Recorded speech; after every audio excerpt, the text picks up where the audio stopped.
everybody, welcome back to my channel and to the first part in what's going to be sort of a mini series, a small series on learning how to play great rhythm guitar and basically the things we need to do for either beginners, intermediate, or advanced players to learn new tricks, or to just start from scratch and get a solid foundation in rhythm guitar. It's one of those things. I started teaching guitar when I was 16 years old, and one of the biggest questions I had from most folks was, how can I play good rhythm guitar? Most people just wanted to sit around with an acoustic guitar, you know, strum out some tunes, sort of campfire style, and they were happy. And I always wanted to give those folks a proper system to be able to pull this off effortlessly and to be able to play just about any song that they desired. And that was always a bit of a problem in the beginning. So I came up with a system years ago that I had great success with teaching over many, many years. And it really helped a lot of folks to be able to do just that, to get a really good solid base in playing rhythm guitar, and really gave them the ability to play just about any song that they needed to. So we're going to talk about that system today, and as far as I'm concerned, this system, once you learn it, it's extremely simple. Anybody can learn it if you can do a few basic simple things and with a tiny little bit of knowledge. It's going to be all you really need for probably 95% of the rhythm guitar parts we're going to have to play. Whether that be just strumming like campfire style songs with basic open chords, or whether we're playing heavier rhythm, heavy metal guitar. It's even going to help us with our lead playing, because it's going to give us a very deep understanding of rhythm guitar and rhythmic concepts in music, tied to a way that we can actually visualize these things, and that's a very important thing. A lot of what I'm saying right now probably doesn't make sense, but stick with me and you're going to see how it does.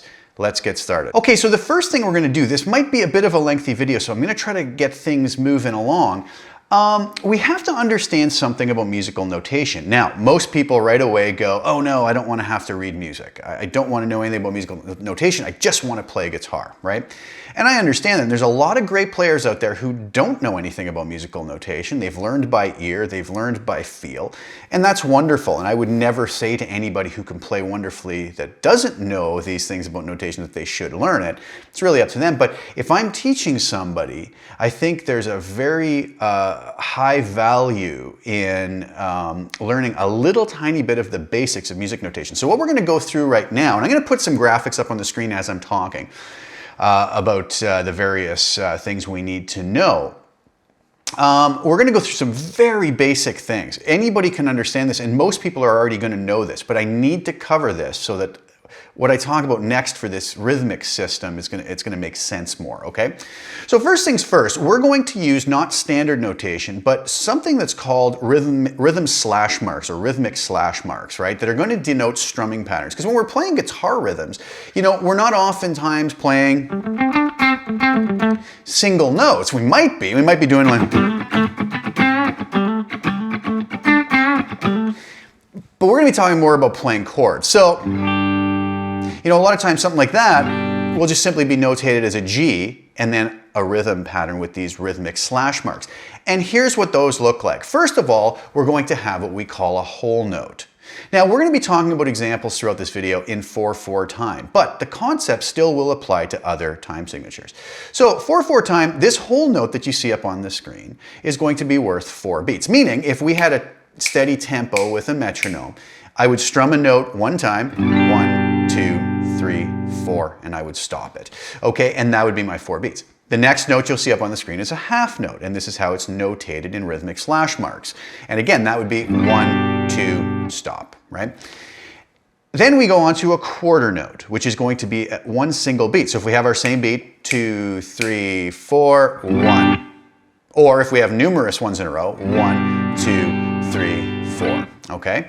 We then move on to the 8th note. Now these are worth half a beat each, okay? And we're going to count those as such. If here's our beat, we're going to count 1 and 2 and 3 and 4 and, okay? And that would be 1 and 2 and 3 and 4 and. All right? And then finally, you'll see up on the screen something we call a 16th note, which we would count in this fashion: 1 E and a, Okay, so if there's our beat, we'd have 1 E and a, 2 E and a, 3 E and a, 4 E and a. Okay, very simple. And that would be played 1 E and a, 2 E and a, 3 E and a, 4 E and a. All right. That's basically all you need to know about music notation to learn this system I'm about to tell you about. Okay, so if you have to go back and review what I just said, if that's totally foreign information to you, just go back in the video and review that. But those are the things we have to understand. Being that it's 4/4 time for any beginners out there, we need to have 4 beats that make up a measure, right? So it could be made up of 4 quarter notes, or it could be made up of 1 half note with 2 quarter notes, 1 whole note, 16 sixteenth notes, 8 eighth notes. However you want to combine those notes to add up to 4 beats is fine. And we'll see more about that as we go along. So what are the things we need then to guarantee success with rhythm guitar playing? Well, number one, we need to understand the notes as I just laid them out to you and how they're counted. And the other thing, really the only other thing, is we need the ability to be able to move our hand at a steady pace with this type of almost pendulum swing that I'm showing you. I heard it described one time when I was very young that if, we've all, you can't see it down here, but I'm tapping my foot to a beat. If we thought about it as having a string tied between our hand and our foot, right? We can all tap our foot steadily to a beat. So if you thought about a string being tied between your hand and foot, your foot goes down for the down beat, our hand would follow. When our hand comes up for the upbeat, the foot would come up with it, right? So it'd be almost that type of thing. So it's almost like you could think of it tapping your foot to the beat with your hand. So we never want this to stop moving. That's going to be of utmost importance. Okay. That's not enough though, because it doesn't tell us what to actually play. The other thing we need to know, along with knowing that we have to have this steady movement of the hand, and that the note values we spoke about a moment ago for our music notation, we also have to understand how we are going to hit the strings, what direction we're going to hit the strings, so the different type of strokes we're going to use. And there's really only 3 types of strokes. Now, you might say 4, but some people might be questioning, what do you mean 3 or 4, right? Most folks that have anything to do on guitar know that we can hit with a downstroke, we can hit with an upstroke. So you might ask, well, what are the other strokes that we might need? Well, this is the thing now. When I've seen anybody else teach rhythm guitar, most of them will discuss the downs and ups, but they leave out what I feel is one of the most important strokes, and it's what I have called a misstroke. Okay, and you may have heard that elsewhere as well. So a misstroke simply means we move our hand in either direction, either down or up, but we simply miss the strings, okay? Now most folks will say, well, why would I move my hand like that? That makes no sense. I'm not hearing anything, it's not making any sound, so that's a waste of motion, it's a waste of energy possibly. But I will argue that it's a timekeeper. And you'll watch most good rhythm guitar players, you'll see this hand just never stops moving.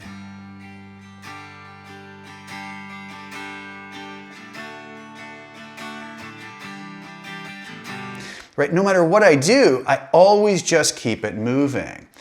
Well, if I'm going to keep it moving, I'm going to have misstrokes. Otherwise, everything's just going to sound like this.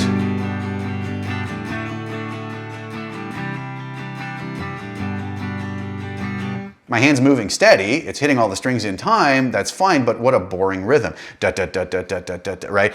Nobody's going to want to hear that for very long. So we need these misstrokes. And what they're going to act at is timekeepers or place keepers to get our hand back to the place where we want to hit the next stroke, if that makes any sense, okay?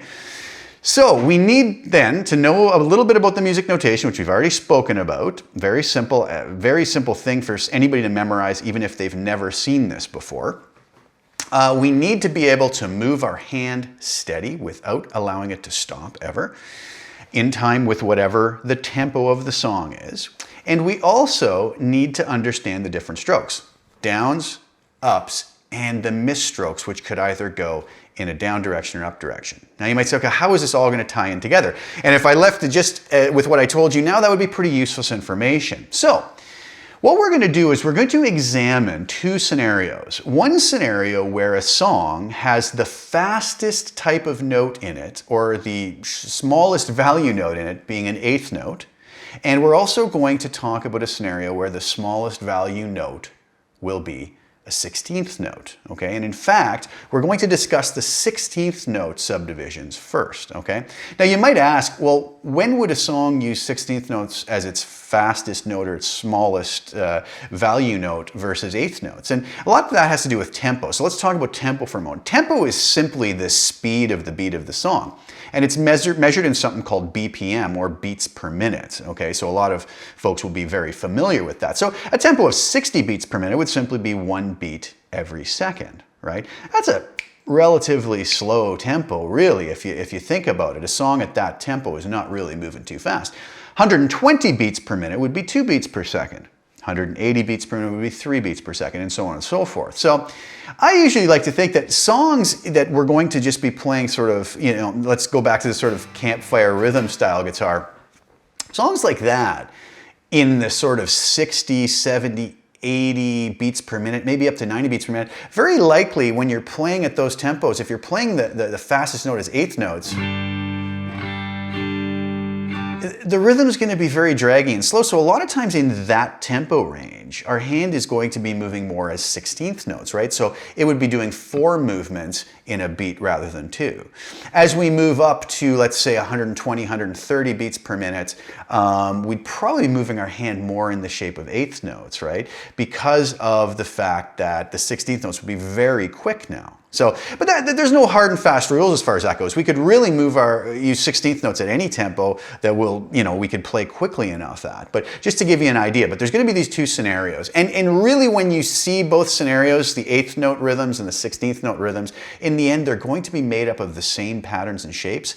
And you're going to see really quickly how it's not going to matter for us mentally as we play. Things will just happen naturally. It'll just be more about understanding the notation, okay? So let's dive into 16th notes. Well, we're going to only deal with everything from quarter notes, 8th notes, and 16th note rhythms, okay? The reason we're not talking about half notes and whole notes is because a lot of times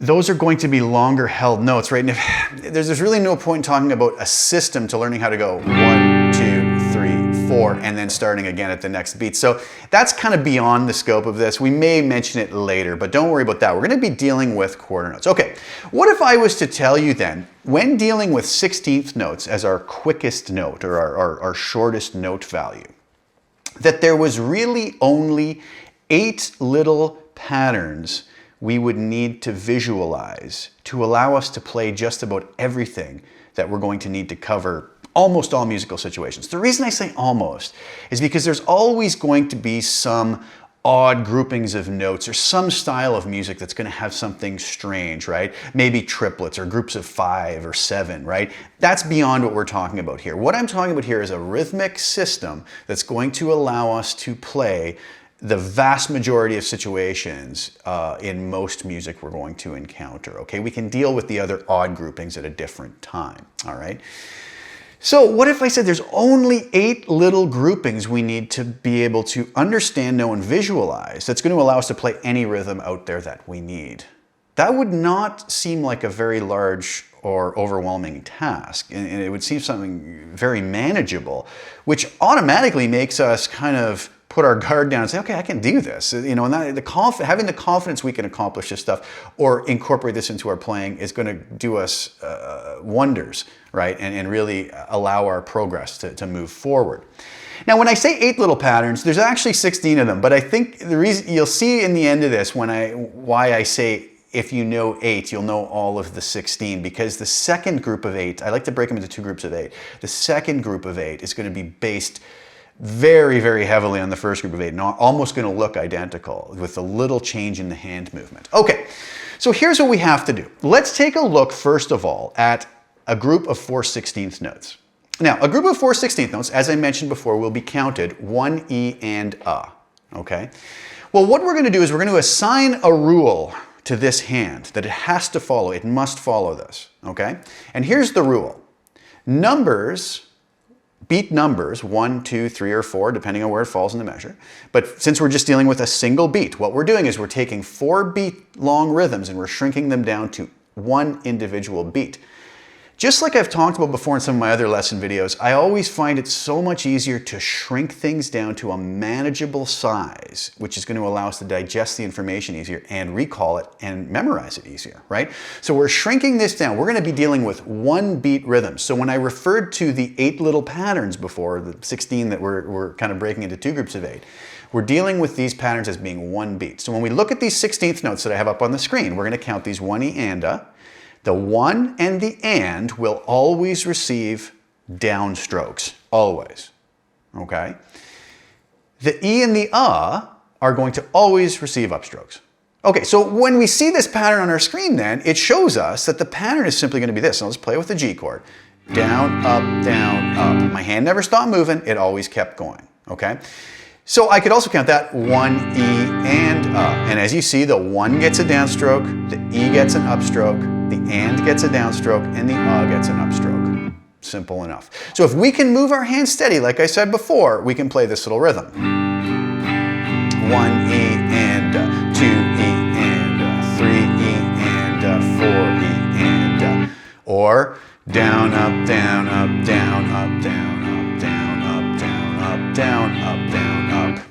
Could be used for any style of music. We play rock music with it, right? Same sort of thing. 1 E and A, 2 E and A, 3 E and A, 4 E and A, right? Doesn't matter what chords, obviously if I did that with a distorted sound, it would sound totally different, right? Okay, so that's very similar, but it's also very boring. Who wants to listen to that, okay? Well, what if I told you that there's really only 8 main ways we could subdivide that by adding those misstrokes in that I spoke about before? And let's examine that, and you'll see that it'll be a little clearer as I go through. So look at this little pattern, which shows up as 1 quarter note. So we'd automatically think, well, that's just 1 hit of the strings. Great. Yeah, but the problem is we got to keep our hand moving so that we're always in time for the next stroke that we want to do. So we still have, when we're dealing with groupings of 16th notes, this quarter note still has to be counted 1 E and A, even though the 1 is hit, but the E, the and the A are silent. So those are going to be represented by misstrokes. So what we're going to have to do for this particular rhythm is play 1 downstroke followed by 3 misstrokes, right? So down, miss, miss, miss. My hand did the same motion as in the first example where I went down, up, but I'm just not hitting the strings now. Down, miss, miss, miss. If I put those 2 patterns back to back, we have down, miss, miss, miss, down, up. We've already started to get some variety to our rhythms. Okay? So many folks question me over the years and said, why am I moving my hand 3 times? Come on, it just doesn't, it seems silly. But it's not silly because it keeps our time, right? We're always in time with that beat. 1 E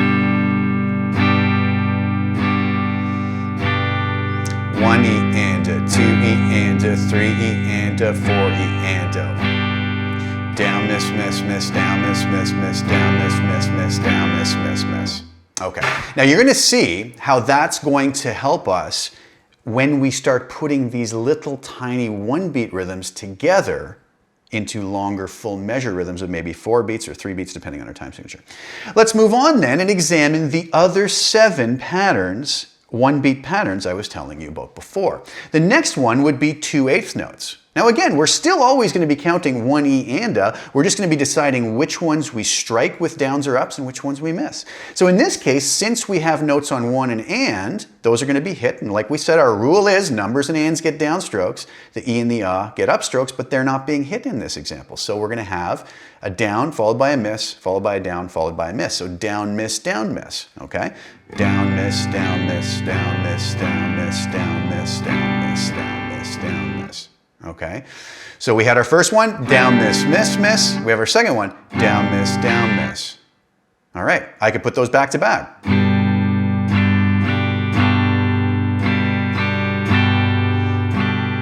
Down, miss, miss, miss, down, miss, down, miss, down, miss, miss, miss, down, miss, down, miss. All right, well, let's move on. We'll try to cover all 8 of these fairly quickly. The next one that I do is an 8th note followed by 2 16th notes. Again, we're still counting 1 E and A, but we see now the E is going to be the only miss in this one. So we're going to have a downstroke on the 1, a miss on the E, a downstroke on the and an up on the A. So we're going to have a little pattern that is always going to be down, miss, down, up. Down, miss, down, up, down, miss, down, up, down, miss, down, up, down, miss, down, up. 1 E and A, 2 E and A, 3 E and A. Even with just those three, I could start combining them in various orders to create more interesting rhythms with just those three little patterns. I'll do them all on a row and then I'll try to mix them up. Down, miss, miss, miss, down, miss, down, miss, down, miss, down, up, down, miss, miss, miss, down, miss, miss, miss, down, miss, down, up, down, miss, down, miss, down, miss, down. So you can sort of see now, if I have these little tiny building blocks, 1-beat building blocks, chunks, whatever you want to call them, in my memory bank and can access them at will in any sort of order, I can start putting together whatever rhythm I want or need. I oftentimes use the example with students of somebody with a very good vocabulary versus somebody who has a very limited vocabulary, right? It's much more enjoyable hearing somebody speak who has sort of a deeper access to the number of words they're able to express themselves with, right? Versus somebody who basically just spits out the same few words. It's the same sort of thing here. If we think of these little patterns as words in a rhythmic vocabulary that we can access, we're going to be a much more interesting rhythm guitar player to listen to because we're going to be less repetitive. We're not going to be playing the same thing over and over again, which I think is very, very important to being a successful rhythm player. All right, so let's move on to the other patterns. So here the next one is I have 2 16th notes followed by an 8th note. Okay, so that's going to be 1 E and then the last is going to be missed. So it's going to be down, up, down, miss. Down, up, down, miss, down, up, down, miss, down, up, down, miss. Okay, let's move on. This next pattern is just the one we started with. Down, up, down, up. It's all 16th notes, right? So our hand just keeps moving. Down, up, up. All right. The next pattern is going to be a 16th note, followed by an 8th note, followed by a 16th note. So we have 1 E, the and is going to be missed, and the is going to be hit. So this is the first time now that we're going to see a miss stroke on the way down, which almost gives more of a syncopated feel, where what I mean by that is that we accent the upbeats or the upstrokes, okay? So that one sounds very interesting. It's going to have down, up, miss, up, okay? So down, up, miss, up, down, up, miss, up, down, up, miss, up, down, up, miss, up. All right? So let's mix that in with a couple of the other patterns. So I could go down, miss, miss, miss, down, miss, down, miss, up, down, up. Okay? And those are all just little patterns we've talked about here. Okay, 2 more little patterns to go. We have now a dotted 8th note. Now I didn't speak of the dot before, but this is going to be an important one. The dot basically adds half of the value of the note that it's with to it, okay? So in the case of a whole note, which would be worth 4 beats, if we put a dot on it, the dot's going to be worth half the value of that note. So the dot would be worth 2. We add them together, 4 plus 2, we're going to have a note that's worth 6. In the case of a half note, which is worth 2, the dot's going to take half of that value, which is 1, and add it together. A dotted half note would be 3. Now it gets a little more complicated when we get into smaller notes. A quarter note's going to be worth 1. Well, a dot to that is going to add half a beat to it and make it worth 1.5. In the case of an 8th note, which is worth a half a beat, the dot is going to add a quarter of a beat to it, and in total make it worth 3/4 of a beat. Now you might say, whoa, this is getting confusing. Well, if we think about the movement of our hand for 16th notes, every movement equates to 1/4 of a beat, right? So if I do my first 1, that's a quarter of a beat, E, quarter of a beat, and quarter of a beat, a quarter of a beat. Right? So basically, if you think about this dotted 8th note, we know it's worth 3/4 of a beat. I just have to move my hand 3 times. It's that simple. So I hit the first one. Well, guess what? The next 2/4 of a beat have to both be miss strokes. So it's going to be notated as down, miss, miss, and then up. So we're hitting the 1, we're missing the E and the and then we're the E and the and then we're hitting the at the end. So that's going to be like this. Down, miss, miss, up, down, miss, miss, up, down, miss, miss, up, down, miss, miss, up. Okay, another one with a bit of a syncopated feel because we're missing a downstroke and then accenting the upstroke. And the final one is going to also contain a dotted 8th note, but this time it's going to go a 16th note first and then a dotted 8th note. So this is going to be down, up, followed by 2 misses. Because again, we have our up, which is going to be the note that starts, that's going to have the value of 3/4 of a beat. So we have up, miss, miss. 3 movements of the hand, 3/4 of a beat. Okay? So that one's going to sound like this. Down, up, miss, miss, down, up, miss, miss, down, up, miss, miss, down, up, miss, miss. Now, you might say, okay, that's fine, what good are all these rhythms going to do for us? Well, this is going to be the building block of our longer, more complex rhythms that we're going to see in a full measure of music. And a lot of times in songs, you know, we have a rhythm and it oftentimes gets repeated.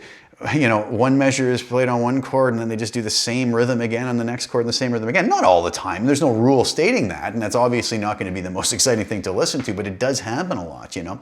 So really getting these down to a point where they're internalized and that we understand them and can access them just like that at will is going to allow us to then use them, like I explained before, as almost a rhythmic vocabulary. We can pick and choose where to put them and in what order and mix and match them. Okay, so hopefully that's making sense. I will do some examples of putting these all together once we get through it all. Okay. So again, to recap, what we have is we have 8 little patterns. We have the first one that goes down, miss, miss, miss. Next one is down, miss, down, miss. Next one is down, miss, down, up. Next one is down, up, down, miss. Next one is down, up, down, up. Next one is down, up, miss, up. Next one is down, miss, miss, up. And the next one is down, up, miss, miss. Okay? Now that's the 8 patterns, but I told you before that there were 8 other patterns that once we know these first 8, we'll kind of automatically know the second 8. What we need to talk about first, though, is something in music notation called a tie, where we join 2 notes together with a little curved line. I'm not sure if many of you folks have seen that. If you have, wonderfully, you'll understand what it is. But if not, here's what a tie does. It joins the 2 notes together, and what it does is it means we hit the first note just like we normally would, but we do not hit the second note. We hold both notes for the value, or sorry, we hold the first note for the value of both combined, okay? So if we had a quarter note tied to another quarter note, well, they're both worth 1 beat, but now what we would do is we would hit the first quarter note and we would just count 2 beats instead. We would hold it for 2 beats, the value of both combined, okay?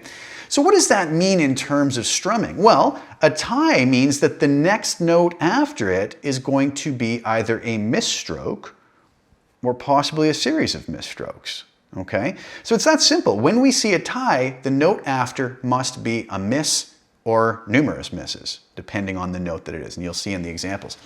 So what I'm going to do is I'm going to notate the same little 8 single beat chunks or single beat rhythmic patterns we've talked about already, but we're just going to put a tie before them as if they're being tied from another note that we're not going to see right now, but you're going to see when we put it all together how it makes sense. So let's take this first pattern again with the quarter note. Well, we knew that that was down, miss, miss, miss, right? Well, now if we have that with a tie preceding it, tying it to a note before it, that first downstroke will now have to be a miss, which makes this pattern miss, miss, miss, miss. Now you might say, why would I do miss, miss, miss, miss? On its own, obviously, it doesn't make any sense. But tied into a number of these little patterns put together, it does make sense because we could have something like down, up, miss, miss, miss, miss, down, up. Right? Sorry, I missed the downstroke there, but you get what I'm saying? So down, up, miss, miss, miss, miss, down, miss, down. My hand is right, even though, because I did all those 4 misstrokes in a row, my hand was right back on the downbeat where it needed to be, and it allowed me to just keep going with it, if that makes sense. So the first one is that same little pattern. It visually looks the same except for that tie. We take that first downstroke, we turn it into a miss. So instead of down, miss, miss, miss, we now have miss, miss, miss, miss. Okay, next pattern then was 2 8th notes. We had down, miss, down, miss. Well, now we're going to take that first downstroke and turn it into a miss again. So now we're going to have miss, miss, down, miss. Doesn't seem like much on its own, but again, when we combine them together, it's going to make sense. So miss, miss, down, miss, okay? Next pattern was down, miss, down, up. We're going to have a tie before it. As you can see, in the notation, I've had to write the misses in and put the little freehand drawing, so I hope it looks okay and you get the point. But there's going to be a tie before it again. So instead of down, miss, down, up, it's going to be miss, miss, down, up, right? So we start with a hand at the top, miss, miss, down, up. All right, simple enough. Next pattern was down, miss. Will now be miss, up, down, miss. Miss, up, down, miss. Next pattern was down, up, is going to be miss, up, down, up. Okay? Next one was down, up, miss, up. Now we're going to be first downstroke is a miss, miss, up, miss, up. Next one was down, miss, up. We're going to have miss, miss, miss, up. And the last one was down, up, miss. We're going to have miss, up, miss, miss. Okay, again, those ones seem very odd when they're just by themselves because, you know, if we sat there and went miss, up, miss, miss, miss, up, miss, miss, miss, up, miss, miss, miss, up, miss, miss, it's really weird on its own. But when combined into a full measure of music with all the other possible combinations, we're going to have some very interesting musical ideas. And in fact, these rhythms with the ties are really going to be key to adding that syncopated feel in that's going to make our rhythms a lot more interesting. Is that clear so far? So here, to recap that, we have 8 rhythms with no ties where we're always going to start with a downstroke. And there's going to be various combinations of 8ths and 16th notes that are going to create those 8 little strumming patterns we talked about. Again, to recap, we had down, miss, miss, miss, down, miss, down, miss, down, miss, down, up, down, up, down, miss, down, up, down, up, down, up, miss, up, down, miss, up, and down, up, miss. Okay? With those 8, we memorize those, we practice them over and over again. You know, there's really a lot to be said for taking one of those rhythms and as boring as it is, just drill it into our psyche, basically. So take the first one, down, miss, miss, miss. There's nothing wrong with grabbing a chord and going down, miss, miss, miss, down, miss, miss, miss, down, miss. Nobody's going to want to hear this. You're probably going to get very tired of doing it, but it's all about being able to access that rhythm when we need it, on demand, and make it part of our vocabulary, our rhythmic vocabulary, and get our hands used to just doing that movement over and over again. All the while visualizing that quarter note with the down, miss, miss, miss, we're going to be able to access that when we need it because we have a way of visualizing it. You know, it's funny, if I said to somebody, visualize a D major chord, you know, they think, oh, that's a little triangle, right? Visualize a G major chord. Oh, that you know, I don't know what shape it is, but you can sort of visualize where your fingers go. Visualize a pentatonic scale. We can do those things, but if I said visualize a rhythm, what do you mean visualize a rhythm? Well, this allows us that ability to visualize the rhythm, right? And then we had our 8 same looking patterns with the ties before them with just simply turn the first downstroke into a miss stroke, done, right? So we had miss, miss, miss, miss, right? We had miss, miss, down, miss, right? We had miss, miss, down, up. We had miss, up, down, miss. We had miss, up, down, up. We had miss, up, miss, up. We had miss, miss, miss, up. And we had miss, up, miss, miss. Believe it or not, that's going to give you every possible even grouping of note that we can do with 16th notes. There's no more. And when we really think of the power of that, that is really very little to master for what we're going to be able to do with it, and very little effort to put into it. As long as we can keep that hand moving, we're in good shape. Okay, so how does this come together into longer sequences? Well, let's look at this example here, where I've started off with a quarter note, which was that first pattern we did. Then I went sort of to pattern 3, then to pattern 4, then to pattern 5. So we have that first one, which we know automatically look at, we see that's going to be down, miss, miss, miss. We know that because of all the work we've done in advance to this. We know the second one's going to be down, miss, down, up. We know the next one's going to be down, up, down, miss, and we know the next one's going to be down, up, down, up. Well, if I can access those just like at will from this rhythmic vocabulary I have, I can look at that rhythm even without those strokes written above it, and I can play it like this. Down, miss, miss, miss, down, miss, down.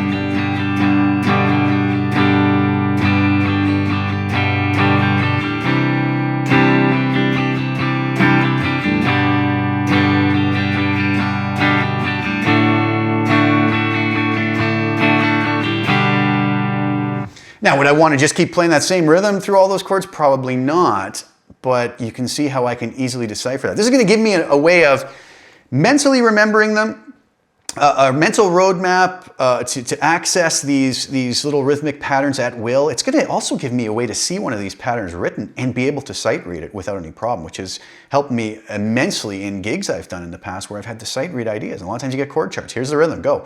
No problem, I have this down. Okay, look at this example now where I've added one of the tied ideas in. So I did the same rhythm, but I just added the tie between beats 2 and 3, and that's going to cause that miss stroke on beat 3, which watch what that does sound-wise. So again, I look at this and I know it's down, miss, miss, miss, down, miss, down, up, miss, up, down, miss, down, up, down, up. Sounds like this.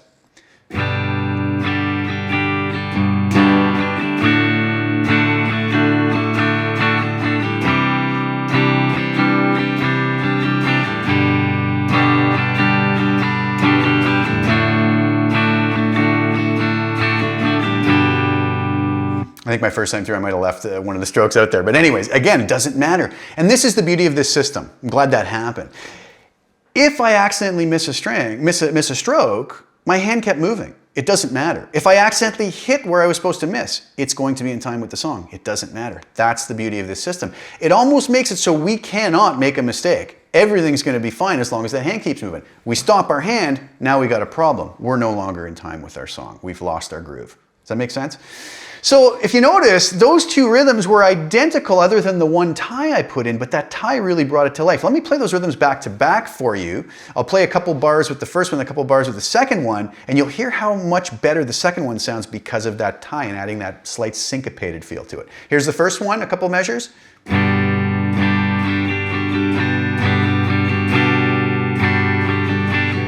Here's the second one.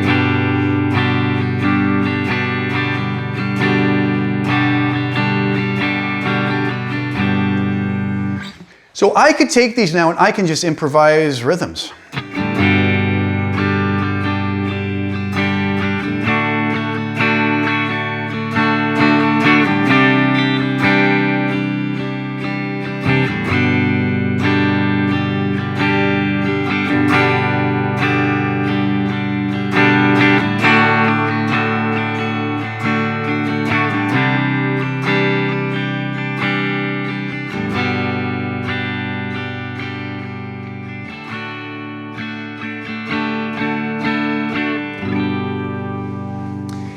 If you notice too though, another thing to keep in mind is I'm not always hitting all the strings. A lot of times on the first downstroke of a chord, I will hit everything.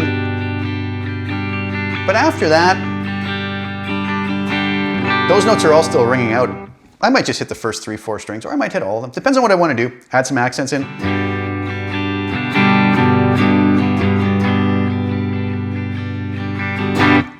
But that'll be for a future lesson in this series, okay? All right, so does that make sense, guys? So what you can do is you can practice each of those rhythms individually. You can then practice them in longer sequences together, okay? And you can make your own rhythms up, either writing them out or just trying to do them mentally, right? But I really stress practicing each pattern on its own a whole bunch of times, regardless of how boring that is, right? We have down, up, miss, up, right? Down, up, miss, up, down, up, miss, up, down, up, miss, up, down, up, miss, up, down, up, miss, up. And all the while doing that, visualize that little pattern and how it's written. Okay? If you have any questions about that, please leave them in the comment or send me a message. I hope that makes sense and I hope that's clear, okay? We're gonna be putting this more together in future videos in this mini-series. Now you might ask, well, what about when there are no 16th notes in the song? What about when that tempo is faster and maybe we're only gonna be moving in 8th notes? Well, that even gets easier, okay? So this little pattern I have up on the screen, which is just the quarter note again, for 8th notes, we're no longer moving our hand 4 times per beat. We're simply counting 1 and 2 and 3 and 4 and. There's no need to count the 16th notes because there are no 16th notes in the song. Everything's gonna fall on either a 1 or a number or an and, if that makes sense, okay? So what we do is we just change the rules. If there's no 16th notes in the rhythm, the numbers are going to get the downstrokes and the ands are going to get the upstrokes. Our hand is not moving any different, right? 1 and 2 and 3 and 4 and. It would be if they were both at the same tempo. If the 16th notes were at the same tempo and the 8th notes were at the same tempo, let's say 100 beats per minute, obviously with the 16th notes our hand is moving twice as fast. 1E and a 2E and a 3E and a 4E and a. If it was 8th notes, it'd be 1 and 2 and 3 and 4 and 1E and a 2E and a 3 and a 4 and 1 and 2 and 3. But we're going to choose which one we're going to do at the beginning of the song, and it's probably never going to change. We're not going to be going between 1 and 1E and a 2. That's just going to be a weird mess for this hand, okay? So if we're dealing with 8th notes as our fastest notes, counting 1 and 2 and 3 and 4 and, numbers get down, ands get up. Well, what that does is instead of having 16 little building block rhythmic patterns, we now have shrunk it down to 4. That's it. We have our quarter note, which now will not get down, miss, miss, miss. It's going to be just one and, with the and being the miss. It's going to simply be down, miss. Okay? We then have 2 8th notes, which will be one and or down, up. We can then do those same 2 patterns with ties before them like we did with the previous ones. So the quarter note with the tie before it would simply just be miss, miss. right? And the 2/8 notes with the tie before it will simply be miss up. Okay, so here's a couple examples of that. Look at this first example. We have a quarter note followed by 2/8 notes, another 2/8 notes, another quarter note. Down, miss, down, miss. Down, miss, down, up, down, miss. Down, miss, down, up, down, miss. Is my hand really doing anything different than it was with the 16th notes? No, it's just going to be at a different tempo, okay? And there's going to be half as much to remember, basically, in a bar. And basically a quarter as much to remember as far as how many little building blocks there are. This next one uses an example with a tie, right? Down, miss, down, up, miss, up, down, up. So we have a quarter note, 2/8 notes, 2 more 8th notes, but the first one being tied, right? And then the 2/8 notes again. Down, miss, down, up, miss, up, down, up. A lot of folks will recognize this as an extremely popular rhythm in so many songs, right? Down, miss, down, up, miss, up, down, up.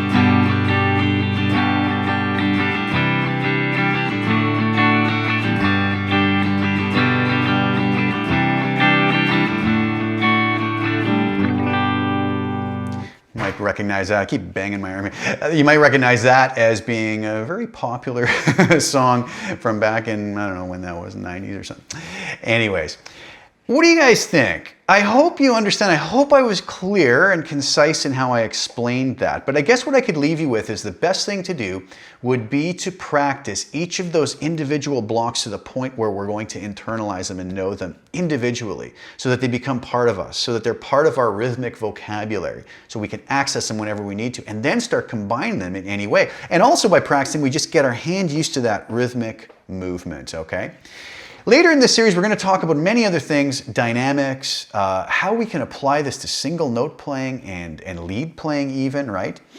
How we can apply it to heavier music, right? Which if we practice this, what we talked about in this video, it's going to just pave the way for us to be able to use it in any situation we need. So I hope that was explained properly, and I hope you guys understand. I really hope that helps some folks and answers some questions about how we can improve our rhythm guitar playing, or learn to play rhythm guitar, or improve our existing rhythm playing for everything from beginners to intermediate to even advanced players if we've never looked at it this way. Sometimes just looking at things from a new angle really sparks some new ideas that helps us to improve our playing, and that's always a bonus. It's always a positive, right?